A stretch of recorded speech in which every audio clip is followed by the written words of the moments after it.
आज मैं सकट व्रत की पहली कथा बता रही हूँ। इसमें 4 कथाएं होती हैं। जिन भी बहनों को ये कथा ना मालूम हो वो ये कथा सुन के, मेरी कथा सुन के पूजा आरंभ कर सकती है। एक देवरानी जिठानी थी। जिठानी बहुत ही अमीर थी और देवरानी बहुत ही गरीब परिवार की थी।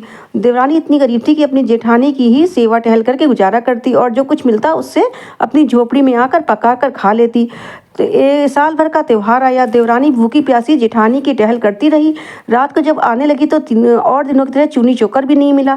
खाली हाथ झोपड़ी में आई, खेत से बथुआ तोड़ लाई, थोड़े से चावल के कण ढूंढ कर इकट्ठे किए, कण के लड्डू बनाए, बथुआ बनाकर रख दिए।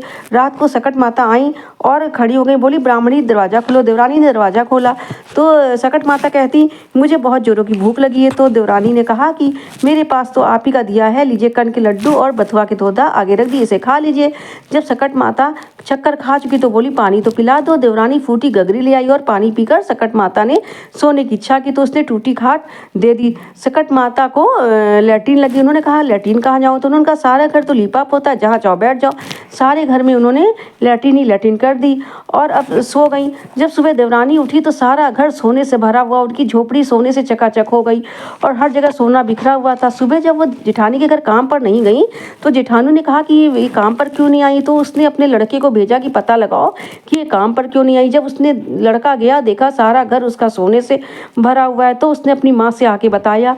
जब जेठानी उसके पास गई और पूछा ये सब कैसे हुआ तो उसने कहा ये सब सकट माता की कृपा है। जेठानी ने पूछा ऐसी क्या सेवा की तूने जो सकट माता प्रसन्न हो गई?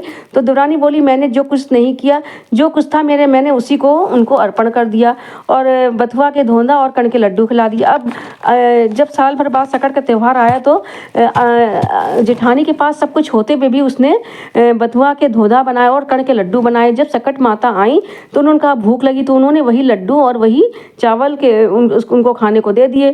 फिर उन्होंने कहा मेरे लैट्रिन लगी तो उन्होंने कहा जहाँ भी चाहो कर लो।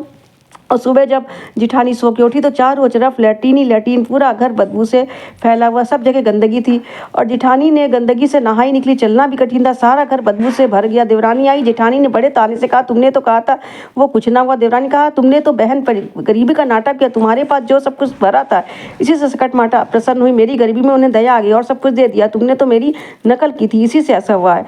इसलिए सकट माता अच्छे लोगों का साथ देती हैं और जो सच्चे मन से उनकी पूजा करता है उन्हीं की सारी मनोकामना पूर्ण करती हैं। जय सकट माता की हो। और दूसरी कहानी सुनने के लिए इसी क्रम से मेरे वीडियो को देखते रहिएगा। आपका बहुत बहुत धन्यवाद।